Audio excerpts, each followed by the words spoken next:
জুলাই বিট্রেয়ার কারা? অসংখ্যবার আমি বলেছি যে আমি প্রো জুলাই। তার পেছনে অসংখ্য কারণ আছে। সবচেয়ে বড় কারণটা হচ্ছে যে জুলাই মানেই গণতন্ত্র, এবং যে গণতন্ত্রের সাথে বিট্রে করেছে সেই জুলাই বিট্রেয়ার। জুলাই বিট্রেয়ার অনেক রকমের আছে। এক নম্বর জুলাই বিট্রেয়ার হচ্ছে আওয়ামী লীগ। 17 তারিখে আমি বলেছিলাম যে আওয়ামী লীগ এখান থেকেও ফিরে আসতে পারে। হতাহতের ঘটনা ঘটেছে, কিন্তু শেখ হাসিনা বলতে পারতেন যে আমরা এরকম কিছুই চাই নাই, আমাদের পুলিশ হত্যার উদ্দেশ্যে গুলি করার জন্য নির্দেশিত ছিল না, যাদের গুলিতে মানুষ মারা গেছে সেটা আমাদের পুলিশ হোক, তাদের ন্যারেশন অনুযায়ী মারামারির কারণে হোক, বাইরের লোকের গুলিতে হোক, সেটা আমরা খতিয়ে দেখব। অ্যাট দিস মোমেন্ট আমার আইন শৃঙ্খলা বাহিনী আর একটা গুলিও চালাবে না, সবাইকে সম্পূর্ণভাবে থানাতে এবং মানে কিছু একটা বলতে পারতো যে আমরা আসলে আর কোনো ধরনের অ্যাকশনে যাব না, আমরা একদম খিচ খেয়ে থাকবো। এখন তাদের কথা অনুযায়ী জুলাই আগস্ট যদি শুধুমাত্র জঙ্গিদের বা যারা উগ্রবাদী তাদের একটা ইনভলভমেন্টের আন্দোলন হইতো, তাহলে প্রধানমন্ত্রী জাতিকে অ্যাড্রেস করে এই রকম একটা ভাষণ দিলে তারপরে যদি পুলিশ একটা গুলিও না করে এবং আন্দোলনকারীরা রাস্তাঘাটে ঘুরে বেড়াচ্ছে, এখানে আগুন লাগাচ্ছে, সেখানে ভাঙচুর করতেছে, এই ঘটনা যদি ঘটে, তাহলে জনগণ বাটাম দিয়ে আন্দোলনকারীকে বাসায় পাঠিয়ে দিত। As simple as that. এটা আমি 17 তারিখ বলছিলাম যে আওয়ামী লীগের এখন এক্সিট রাউট আছে, তারা সেটা নিতে পারে। আওয়ামী লীগ সেটা নেয় নাই। আওয়ামী লীগকে কেউ একজন বুদ্ধি দিচ্ছে তোমরা ডাবল ডাউন করো, হার্ডলাইনে যাও, আরও গুলি করো, আরও চাপ দাও। সো আওয়ামী লীগ জুলাইয়ের প্রথম বিট্রেয়ার। তারা জুলাইয়ের সাথে বিট্রে করছে, তারা গণতন্ত্রের সাথে বিট্রে করছে। তারা চাইলে গণতন্ত্র আপহোল্ড কইরাও ক্ষমতায় বসে থাকতে পারতো, যেটা একটা প্রহসনমূলক গণতন্ত্র হইতো, কারণ সে নির্বাচন দেয় না। বাট স্টিল রাজনীতির মাঠে এই ধরনের চুরিচামারি করাটা জায়েজ। সেকেন্ডলি, জুলাই বিট্রেয়ার হচ্ছে তারা যারা জুলাই আন্দোলনে এই যে গণতন্ত্রের বিরোধী একটা কাজ শেখ হাসিনার সরকার করতেছে সেটাকে চ্যালেঞ্জ করতেছিল, যারা তারা প্রত্যেকেই তখন ছিল গণতন্ত্রের সৈনিক, কাগজে কলমে এবং কর্মকাণ্ডে। তাদের মনে কি ছিল, দিলের মধ্যে কি ছিল, সেটা তো আপনি বলতে পারবেন না। এবং সকল লিগাল অথবা যে কোনো ধরনের ঘটনাকে আমরা অ্যাকশন দিয়ে জাজ করি।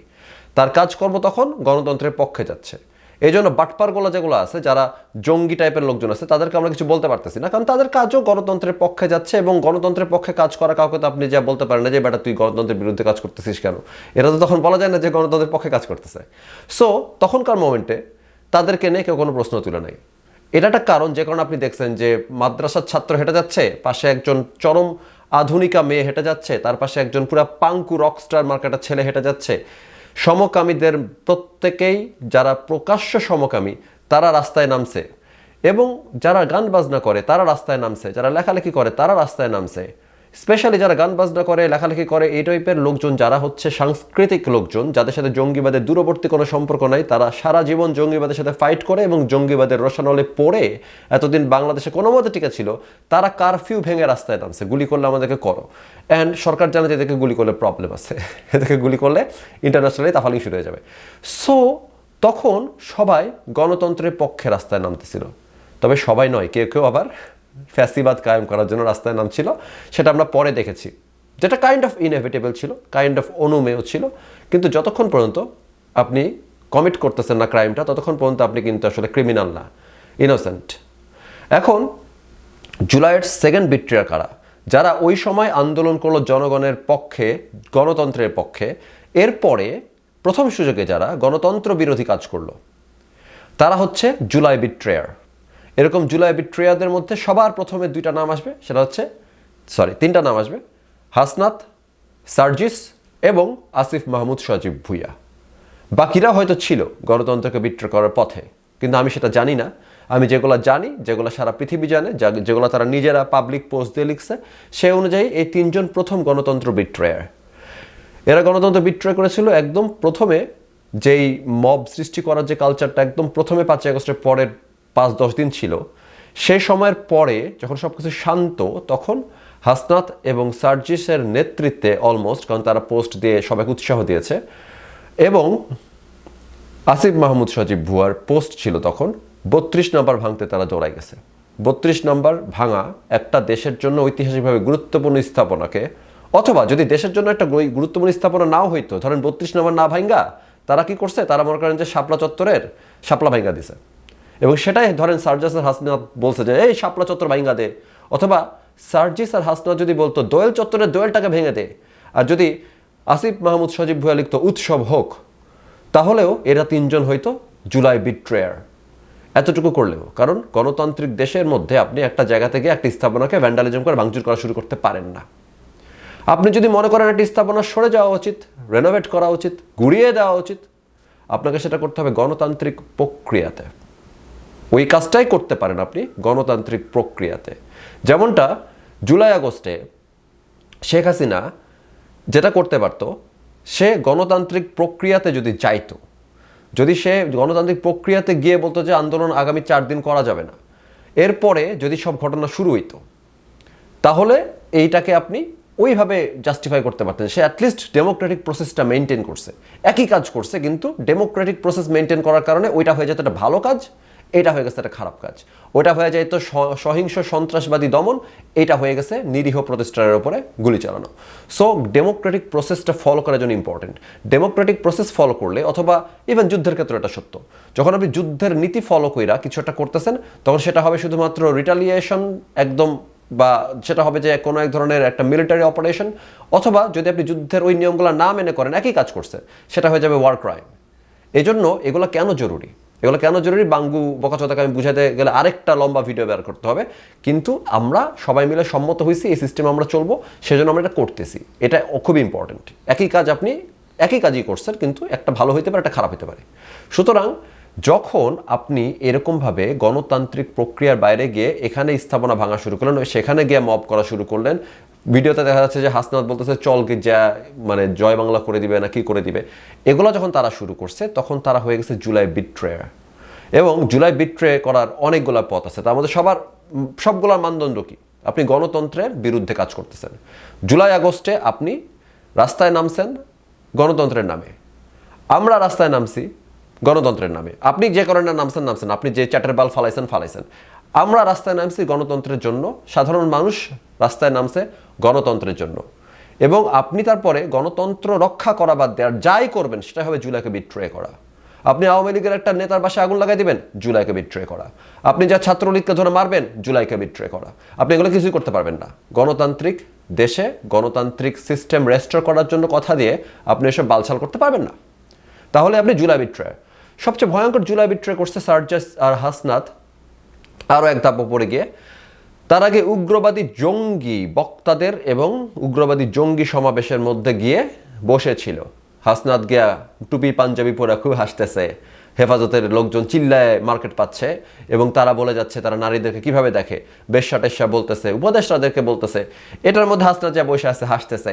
অ্যান্ড হাসনাত বলতে পারে আমি তো ওই সব কথা বলি নাই নিজে, কিন্তু তুমি এন্ডোর্স করতেছো। সার্জিস এন্ডোর্স করতেছে যে সমকামিতা খারাপ, সমকামিতা ট্রান্সজেন্ডার হওয়া খারাপ, তারা এন্ডোর্স করতেছে। সার্জিস অসংখ্য জায়গাতেই কথা বলছে যে ইসকন একটা জঙ্গি সংগঠন।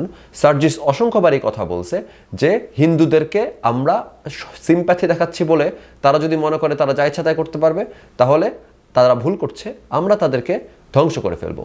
এই টাইপের কথা সার্জিস বলছে, মানে প্যারাফ্রাইজিং। সার্জিসের ফ্রেমিংটা, সে চালাক মানুষ, তো সে এভাবে ফ্রেম করা শুরু করছে জিনিসটাকে যে আমরা সব বাংলাদেশের মুসলমান হিন্দু আমরা সবাই শান্তিপূর্ণভাবে বাস করতে চাই, আমরা সবাইকে সম্প্রীতি দেখাই, কিন্তু কিছু উগ্রবাদী হিন্দু আছে যারা বাংলাদেশটাকে অচল করে দিতে চায়। এই উগ্রবাদী হিন্দুদেরকে আমরা শেষ করে দিব, আমাদেরকে ধৈর্যের পরীক্ষা নেবেন না। বাংলাদেশে কোনোদিন হিন্দুদের দল গিয়া একটা মসজিদে হামলা করছে? বাংলাদেশে কোনোদিন গিয়ে একটা হিন্দুদের দল গিয়ে কোনো জায়গাতে হামলা করছে?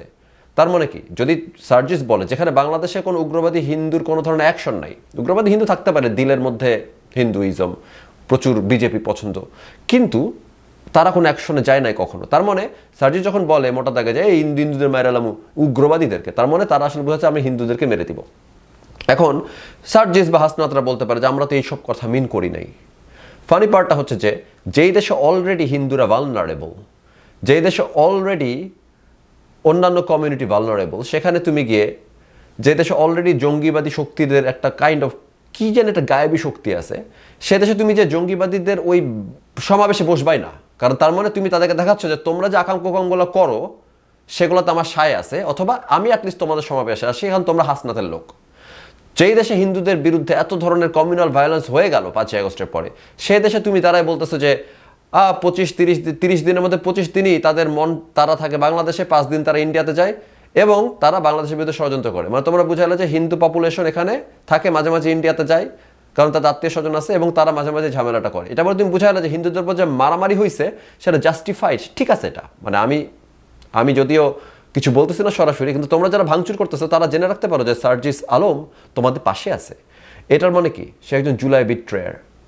আমরা গণতন্ত্রের পক্ষে ফাইট করতেছি। গণতন্ত্রের সবচেয়ে বড় শত্রু বা বর্তমান পৃথিবীতে গণতন্ত্রের সবচেয়ে বড় শত্রুটার নাম হচ্ছে ইসলাম। আমার একটা খুবই বিতর্কিত পোস্ট আছে 2018 সালের 20 সালের এরকম কিছু একটা হবে। তো ওইখানে বলছিলাম যে বাংলাদেশের সবচেয়ে বড় প্রবলেম এখন ইসলাম আর আওয়ামী লীগ। এখন 5ই আগস্ট আমি এটা বলছিলাম যে বাংলাদেশের দুইটা শত্রু ছিল।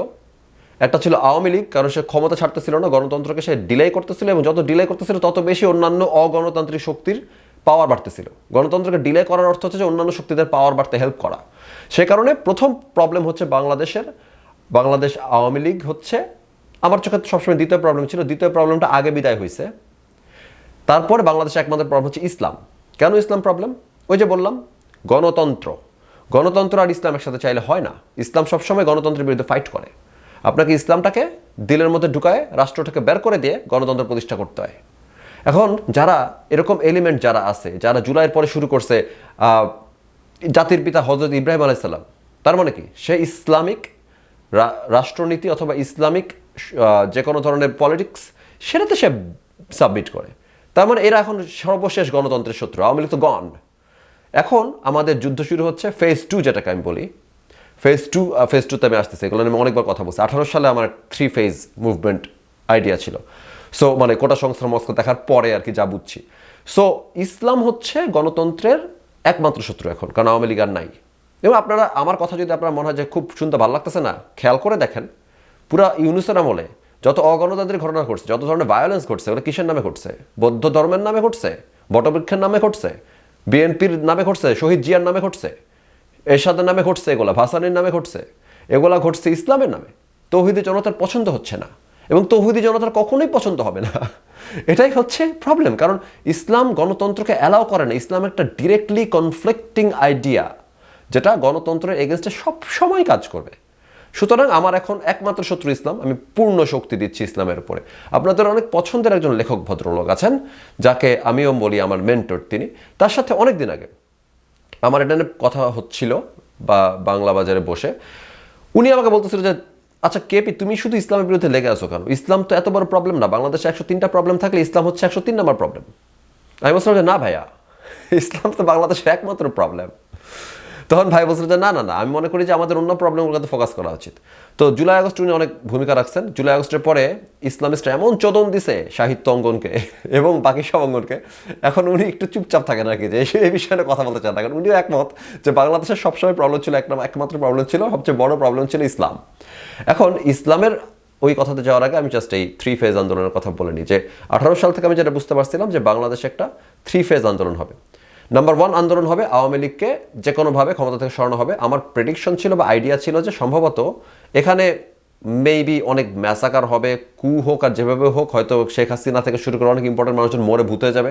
কারণ তারা যখন গণতান্ত্রিক পথে ক্ষমতা ছাড়তেছে না, বাংলাদেশের হিস্ট্রি বলে গুলি খাইলেন শেখ মুজিবুর রহমান, গুলি খাইলেন জিয়াউর রহমান, এরশাদ চালাক ছিলেন, গুলি খাইলেন না, কিন্তু গুলি খাইলেন আরও অনেক মানুষই যারা ক্ষমতাতে একটু হলেও গেছিলেন, ইনক্লুডিং খালেদ মোশাররফ। সুতরাং বাংলাদেশের ক্ষমতার পালাবদলের সময় মানুষ যে গুলি খেয়া মরবে, এটা যদি তারা ওরকম একটা অস্থিতিশীল পরিবেশ তৈরি করতে পারে, অগণতান্ত্রিক পরিবেশ তৈরি করতে পারে, গুড এনাফ বা ব্যাড এনাফ, তাহলে তারা যে গুলি খেয়ে মরবে এটা একটা ইনএভিটেবল জিনিস। শেখ হাসিনার কপাল ভালো যে তিনি গুলি খেয়ে মরেন নাই, which is a good thing. কেউ গুলি খেয়ে মরুক সেটা আমরা চাই না। কিন্তু এটা ছিল ফার্স্ট ফেজটা, শেষ হবে ওইখানে। গণতন্ত্র পুনরুদ্ধারের যে বাংলাদেশ মিশন, তার ফার্স্ট ফেজ ওখানে শেষ হবে। সেকেন্ড ফেজ হচ্ছে ওই পাওয়ার ভ্যাকুয়ামে ইসলামিস্টরা চলে আসবে এবং ইসলামিস্টরা তাফালিং করে দিবে। আমার একটা এক্সট্রিম প্রেডিকশন ওখানেও ছিল। আমার এক্সট্রিম প্রেডিকশন হচ্ছে যে দেশের মধ্যে একসময় শরিয়া ল ইম্পোজড হবে এবং তারা শাসন করবে, মানে ইসলামিস্টরা দেশ শাসন করবে, শরিয়া ল ইম্পোজড হবে। আমাদেরকে ওটার বিরুদ্ধে ফাইট করে শরিয়া ল কত খারাপ প্রত্যেকটা মানুষকে যখন টাচ করবে, আমার কথাতে তো আপনাদের ভালো লাগে না, আমার কথা শুনে মনে হয় কি নাস্তিকের বাচ্চা কথা বলতেছে, কিন্তু যেদিন আপনার লাইফে শরিয়া বা ইসলাম টাচ করবে তার কালো হাত দিয়ে, আপনি দেখবেন যে আপনার বোনকে কেউ রেপ করে ফেলছে কিন্তু আপনি কিছুই করতে পারতেছেন না, কারণ ইসলাম। আপনি দেখবেন যে আপনার মানে গার্লফ্রেন্ড যে, তাকে চরম অপমানজনক একটা শাস্তি দেওয়া হচ্ছে, যেটা সারা পৃথিবীর মানুষ জানবে এখন, আপনার বুকটা ফেটে গেল, কিছুই করতে পারলেন না, কারণ ইসলাম। আপনি যখন দেখবেন যে আপনার ভাইকে গুলি করে মারা হচ্ছে বা মাথা কেটে মেরে ফেলা হচ্ছে কারণ আপনার ভাই কিছু একটা বলছিল যেটা ইসলামের কোরআন শরীফ বা হাদিসের বিরুদ্ধে গেছে, এখন তো চিল্লা না আল্লাহর জন্য জান দিয়ে দিব। যেদিন আপনার আপন ভাইকে কেউ মাথা কেটে মেরে ফেলবে, এত ভালো একটা ভাই আপনার যে কখনো কারো ক্ষতি করে নাই, সে হয়তো কোনো একটা জায়গাতে কিছু একটা বলছে যেটা হয়তো একটা ব্লাসফেমি হয়ে গেছে, সে কারণে আপনার ভাইয়ের মাথাটা কেটে ফেললো সেদিন আপনি বুঝতে পারবেন যে আপনার এত কষ্ট হচ্ছে, আপনার কাছের একজন মানুষকে মেরে ফেলা হলো, আপনার পরিবারের সদস্যকে যাকে আপনি কোলে পিঠে করে মানুষ করছেন তাকে মেরে ফেলা হলো, কারণ ইসলাম। সেদিন আপনি বুঝতে পারবেন যে শরিয়া কি জিনিস, ইসলাম কি জিনিস, এবং সেদিন সেকেন্ড ফেজের শেষের শুরুটা হবে। এটা ছিল আমার এক্সট্রিম প্রেডিকশন। আমার মনে হয় যে আমরা হয়তো সামহা বাইচা গেছি। আমার মনে হয় যে ওই যে 1.5 বছরের ইউনুসের শাসনে যে ইসলামিক শাসন, ওটাই হয়তো দ্য এন্ড। হয়তো আমাদেরকে সেই চূড়ান্ত শরিয়া দেখতে হবে না, হইতেও পারে যদি কপাল খারাপ থাকে, বিএনপি যদি দাবদুব পইরা যায় এবং শরিয়া ল ইস্টাবলিশড হয়, তাহলে আমার সেকেন্ড প্রেডিকশন অর্থাৎ ফেজ 2 ওইখানে চলতে থাকবে আর কি, যে আপনাকে ইসলামকে ডিল করতে হবে। এবং এইটা থেকে উত্তরণের সময় মেয়েরা একটা ভালো ভূমিকা রাখবে, এটা খুব ইম্পর্টেন্ট একটা প্রেডিকশন ছিল আমার। ফেজ 3-তে আমাদেরকে গণতন্ত্র পুনরুদ্ধার করতে হবে, মানে সব কিছু ফিক্স করতে হবে, যেটার জন্য আলাদা ক্যাওস আছে, যেটার জন্য আলাদা খুনাখুনি হবে, যেটার জন্য আলাদা প্রবলেম হবে, সাফারিংস হবে। এই যে আমার 3 ফেজ আন্দোলনের মূল মন্ত্র, যেটা আমি এখন বিশ্বাস করি যে মেবি এটাই হচ্ছে, এবং এখন পর্যন্ত আমি মনে করি যে এই ট্র্যাজেক্টরিটা সেম, কারণ লজিকটা খুবই সিম্পল। আপনার দেশে গণতন্ত্র নাই, কেন নাই? কারণ কোনো একটা গণতান্ত্রিক দল গণতন্ত্র হোগার মতো ঢুকায় বসে আছে, যে দলটার নাম হচ্ছে আওয়ামী লীগ। সুতরাং 1 নম্বর সমস্যা হচ্ছে যে আওয়ামী লীগে যাইতে হবে। 2 নম্বর সমস্যা হচ্ছে যে আপনার দেশে একটা মুসলিম মেজরিটি কান্ট্রি, সুতরাং ওই দলটা চলে যাওয়া মাত্র ইসলামিস্টরা হুড় করে চলে আসবে, আমাকে একটু ক্ষমতা দাও, আমরা একটু সরিয়ে আলো দেখি না কি হয়। সুতরাং ওটা আপনাকে ডিল করতে হবে। এটা এমন বুদ্ধির কথা না, এটা খুবই সিম্পল কথা। 3 নম্বর সমস্যা হচ্ছে মানুষ তো হিউম্যান উইল রিভোল্ট, মানুষকে আপনি পশুর মতন বন্দি করে রাখতে পারবেন না। সুতরাং যখন সবাইকে টাচ করবে জিনিসটা, আপনার বাইরে মাথা কেটে মেরে ফেলছে, অমুকের গার্লফ্রেন্ডকে দররা মারছে কাপড় খুইলা, তমুকের মানে এইসব জিনিসপাতি হয়েছে, এবং সরকার হয়তো করে নাই, কিন্তু গ্রামের গঞ্জে লোকজন কইরা বেড়াচ্ছে, কারণ কি ক্ষমতায় তো সরিয়া, আপনি ইসলামের বিরুদ্ধে কথা বলে কি মুন্ডু নিজেরটাও খাওয়াবেন নাকি? সুতরাং যখন সবাইকে ইকুয়ালি টাচ করবে এই ভয়ঙ্কর জিনিসটা, তখন তারা খেপে উঠবে। এবং বাঙালির মধ্যে বিদ্রোহ আছে, বাঙালিকে কেউ দাবায় রাখতে পারে নাই কখনো আসলে। ইভেন ওই 1857-এরও সময় বাংলাদেশ সবার আগে গর্জে উঠছিল, তারও আগে বাংলাকে বশ করাটা কঠিন। সো আমি জানি ফর এ ফ্যাক্ট যে বাংলাদেশের সবার গায়ে যখন ইসলামের টাচটা লাগবে, এখন তো নামাজ পড়েন ভাবে না, আর একটু ভালো লাগে ইসলাম, খুব ভালো লাগে। যেদিন আপনার জীবনে ইসলাম ঠিকভাবে ঢুকবে, সেদিন আপনিও যুদ্ধ করবেন এবং আপনাকে সাথে নিয়ে আমি ইসলামিক শরিয়া ধ্বংস করব। তো ওইটা সেকেন্ড ফেজ। এখন এই সেকেন্ড ফেজটাতে আনার সময় আমরা কারাদের কাছ থেকে আশা করছিলাম যে ইসলাম কারা বুলন্দ করতে চাইবে? মামুনুল হকের মতো লোকজন বুলন্দ করবে ইসলাম। মামুনুল হক বলবে সমক আমি পছন্দ করি না। মামুনুল হক বলবে যে সমক ইয়েদেরকে, ট্রান্সজেন্ডারদেরকে আমরা এটা করব এটা করব। মামুনুল হক বলবে যে আমরা আসলে হিন্দুদের বিরুদ্ধে এগুলো বলতেছি। That's understandable. আমরা এক্সপেক্ট করতেছিলাম ওই সাইড থেকে বিপদটা আসবে, যেটাকে আমাদের ফাইট করতে হবে। বাই দ্য ওয়ে, হেফাজতকে ফাইট করতে হবে, জামাতকে ফাইট করতে হবে, শিবিরকে ফাইট করতে হবে, এভরিথিংস ফাইন। এটা আমাদের এক্সপেকটেশনই আছে যে এরাই ঝামেলাটা করবে। শিবিরকে ফাইট করাটা বেশি ডিফিকাল্ট, কারণ সে সরাসরি এগুলো বলে না, কিন্তু করে এগুলাই। এখন বিট্রে করলো যেগুলো জুলাইকে কারা? জুলাইকে বিট্রে করলো, মানে মামুনুল হক যে বিট্রে করবে এটা আমরা আগে থেকে জানতাম। সেখানে জুলাইকে বিট্রে করলো সার্জিস হাসনাত, আসিফ মাহমুদ। চিন্তা করেন। এবং ইট ডাজেন্ট ম্যাটার যে আপনি জুলাই আগস্টের মধ্যে ফেস হয়ে গেছিলেন কিনা। জুলাই আগস্ট আপনারে ঘিরা হইতেছিল না, জুলাই আগস্ট হইতেছিল গণতান্ত্রিক আকাঙ্ক্ষায়। আপনারা কেউ শেখ মুজিবুর রহমান না যে আপনার নাম ছাড়া মুক্তিযুদ্ধ হইতো না। আপনারা সবাই একটা নৌকাতে বসেছিলেন, যে নৌকাটাকে বলা হয় গণতন্ত্র, এবং এই নৌকাটাকে বাঁচানোর জন্য আমরা ফাইট করতেছিলাম। আপনি নৌকার উপরে মাঝির জায়গাতে বসেছিলেন, ডাজেন্ট ম্যাটার। এখন যদি এমন হয় যে কাউকে আমি দিলাম, মানে কেউ একজন আপনাকে ম্যাচ জিতাই দিয়ে আসলো বাংলাদেশ ক্রিকেটে, পরের ম্যাচে সে আবার নামছে, গত ম্যাচে সে জিতাইছে, একাই 100 করছে, এই ম্যাচে সে বলছে ওই আমার আজকে মন মেজাজ খারাপ, আজকে বাংলাদেশের মানুষের উপর আমি খেপা, আমি আজকে কী করবো জানেন, আজকে আমি ব্যাট দিয়ে হিট আউট করে আউট হয়ে যাবো, বলেছে নিজেকে হিট আউট করে ফেললো। আপনি তাদের ছায়রা দিবেন যে আগের ম্যাচে তো 100 মারছিলা, আজকে তোমার মাফ করে দিবেন না। একইভাবে গণতান্ত্রিক কথা বইলা আপনি নামছেন, আপনার মনে যাই থাকুক, উই ডোন্ট কেয়ার, তোমাকে ওটা ডেলিভার করতে হবে। এবং গণতন্ত্রের পথে তুমি যদি ডেলিভার না করো, তাহলে তুমি জুলাইকে বিট্রে করছো, এবং এই মানুষগুলো জুলাইকে বিট্রে করছে। এবং আওয়ামী লীগের মতো যারা জুলাইকে স্বীকার করে না তাদেরকে আমি যেরকম কখনোই ছেড়ে দিব না। আপনাকে জুলাইকে স্বীকার করতে হবে, জুলাইকে রেসপেক্ট করতে হবে, জুলাইকে বাংলাদেশের সর্ববৃহৎ এবং সর্বসফল গণমানুষের গণতান্ত্রিক গণ অভ্যুত্থান বলে স্বীকার করতে হবে। তারপরে আওয়ামী লীগের পুনর্বাসন শুরু হবে, তার আগে কিচ্ছু হবে না। তার আগে আপনি মারা খাইতে থাকেন। আমি অনেকবার চেষ্টা করছি আওয়ামী লীগকে আনকন্ডিশনালি মনের ভিতর থেকে ফিল করতে হবে জুলাই আগস্ট একটা গণ অভ্যুত্থান এবং গণমানুষের গণতান্ত্রিক অধিকারের জন্য লড়াই। এরপরে আওয়ামী লীগকে আমি অ্যাকসেপ্ট করবো, তার আগে আমি আওয়ামী লীগকে অ্যাকসেপ্ট করবো না। আমি আওয়ামী লীগকে পুনর্বাসন করতে চাই, কিন্তু এটার আগ পর্যন্ত আওয়ামী লীগ পুনর্বাসিত হইতে পারে না। এবং যারা যারা আপনারা জুলাই আগস্টের নেতা ছিলেন, হ্যাডা ছিলেন, নাহিদ, আসিফ, সার্জিস, হাসনাত, আপনারা জুলাই আগস্টকে বিট্রে করছেন এবং আপনাদেরকে আমি ক্ষমা করব না। আপনাদেরকেও কাঠগড়াতে আসতে হবে, আপনাদেরকেও এটা জবাবদিহিতা করতে হবে। Each and every single one যারা জুলাইকে বিট্রে করছেন, অ্যাজ এন গণতন্ত্রকে বিট্রে করছেন, তাদের সবারই বিচার হবে এবং শাস্তি হবে। শাস্তি শুধুমাত্র লিগালি হবে তা না, লিগালি হবে, কারণ আপনারা প্রত্যেকে ফৌজদারি অপরাধ করছেন। কিন্তু আপনার শাস্তি হবে সামাজিকভাবে, আপনার শাস্তি হবে অনেকভাবে, যে জিনিসগুলো আপনাদের প্রাপ্য। এবং সেটা শুরু হচ্ছে, বেশি দিন নাই, এন্ড অফ দ্য টানেল আমরা দেখতে পাচ্ছি। আমরা এই জিনিসগুলো আরও একবার মনে করে দিতে চাই মানুষজনকে, যে নাহিদকে হারানোর জন্য যা করা সম্ভব করার চেষ্টা করছিল, এবং অনেকে গুজব আছে যে সে আসলে হারছিল, তাকে জাস্ট দেওয়া হয়েছে সিটটা দয়া কইরা। কারণ কি? কারণ নাহিদকে আমরা এই জিনিসটা দেখাতে চাইছিলাম যে তোমরা একটা গণ অভ্যুত্থান করে ফেলতে পারো, কিন্তু গণতন্ত্রকে বিট্রে করলে, অর্থাৎ ইসলামিস্টদের সাথে গেলে, ইসলামের পক্ষে গেলে তোমার আসনে তুমি জিততে পারো না। গণতন্ত্রের জন্য ফাইট করবা, তুমি আসনে ল্যান্ডস্লাইড জিতবা, তারেক রহমানের বিরুদ্ধে দাঁড়ায় তুমি জিতে যেতে পারো, কারণ তুমি গণতন্ত্রের পক্ষে ফাইট করতেছো। তুমি ইসলামের পক্ষে যাবা, তাহলে তুমি কোনোভাবে জিততে পারবা না। জামাতকে নিয়ে বাটোয়ারার ইলেকশন বলা হয়, কারণ ধারণা করা হয় জামাতের সিট আসলে 40টাও ছিল না। আমি এগুলো সত্য মিথ্যা জানি না, বাট পয়েন্ট বিং যে ইসলামের পক্ষে যাবে সে তো গণতন্ত্রের পক্ষে নাই। ইসলাম আর গণতন্ত্র এক জিনিস না, গণতন্ত্রের কনসেপ্টই ডিফারেন্ট, ইসলামের কনসেপ্টই ডিফারেন্ট। ইসলাম যে গণতন্ত্রকে অ্যালাউ করে সেই গণতন্ত্রের সংজ্ঞাও ডিফারেন্ট। ঠিক যেভাবে ইসলামের সংজ্ঞা অনুযায়ী রেপ বলে কিছু নাই, ইসলামে যেটা বলা আছে সেটা হচ্ছে যে বিয়ের বাইরে সম্পর্ক। এটাকে বলা হয় সাধারণত যেই শব্দগুলো দিয়ে, যে আইডিয়াগুলো দিয়ে রেপকে ডিফাইন করা হয়, বিবাহ বহির্ভূত সম্পর্ককেও সিমিলার একটা আইডিয়া দিয়ে ডিফাইন করা হয়। অর্থাৎ কেউ একজন প্রেমিকার সাথে সেক্স করতেছে, এটাও ওদের কাছে রেপ। কেউ একজন পাশের বাসার বৌদিকে ধরে জোর করে তার সাথে যৌন সঙ্গম করছে, সেটাও তার কাছে রেপ, কারণ তার কাছে রেপের কোনো স্পষ্ট সংজ্ঞা নাই। একইভাবে গণতন্ত্রেরও ইসলামের কাছে কোনো স্পষ্ট সংজ্ঞা নেই, কারণ গণতন্ত্র জিনিসটা ইসলামে অ্যালাউড না। এবং ইসলামিক যে কোনো মানুষ গণতন্ত্র বলতে যেটা বুঝে সেটা আদতে গণতন্ত্রই না।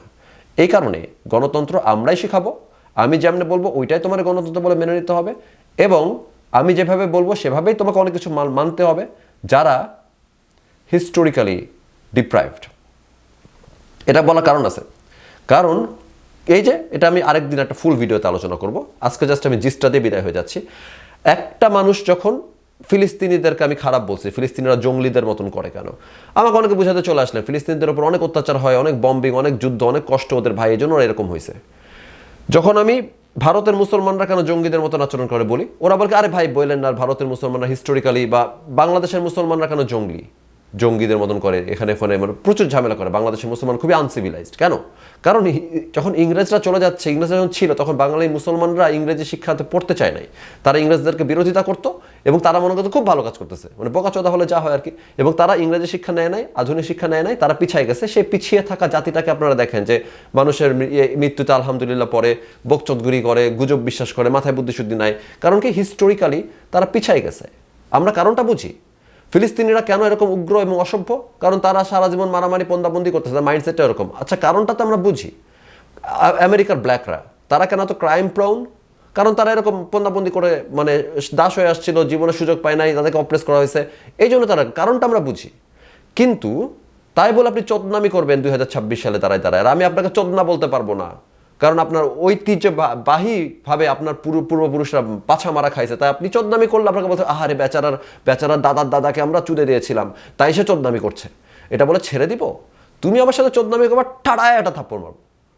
এটা ইসলামিস্ট বাংলাদেশের মুসলমানের জন্য প্রযোজ্য, আমেরিকান ব্ল্যাকদের জন্য প্রযোজ্য, এটা ফিলিস্তিনিদের জন্য প্রযোজ্য। তবে ফিলিস্তিনিরা তোমার হিস্টোরি দেখতে আসবো আমি, তুমি আমার সামনে বেয়াদবি করে এখনই তোমার গেড়ে ফেলবো, আমেরিকান ব্ল্যাক এসে আমার সাথে মাস্তানি করবে, ওরা ওখানে আমি শুয়াই ফেলবো। আর বাংলাদেশের মুসলমান এসে চোদনামি করবে, ওরা আমি ওখানে থাপড়ায় মানে মাটিতে ফেলাই দিব। তোমার আমি ওটা দেখতে আসবো না যে তুমি ইংরেজদের সময় তোমার বাপের বাপের বাপের বাপ কখনো শিক্ষা নেয় নাই, সেজন্য তুমি আজকে চোদনা হইছো, সেটা তো আমি দেখতে আসবো না। কারণ আমার বাপও তো নেয় নাই। আমি সিভিলাইজ হইতে পারলে তুমি পারবা না কেন? এবং সেসব তর্ক অন্য তর্ক। কিন্তু আমার পয়েন্ট হচ্ছে যে এরা এই যুক্তিটাকে ব্যবহার করে কখন? যখন আমি ফিলিস্তিনিদেরকে খারাপ বলছি, দৌড়ায় আসছে, আরে ভাই হিস্টোরিক্যালি অপ্রেসড, ওকে। কিন্তু যখন সে আমাদের এটা বলা কথা ছিল কখন? যখন একটা বাঙালি চোদনামি করতেছে, নোংরামি করতেছে, বলবে আরে ভাই ভাই ভাই ইংরেজদের সময় পড়াশোনা করে নাই এদের পূর্বপুরুষ, তাই এরকম করতেছে, তাই তখন বলতে আসতেছে।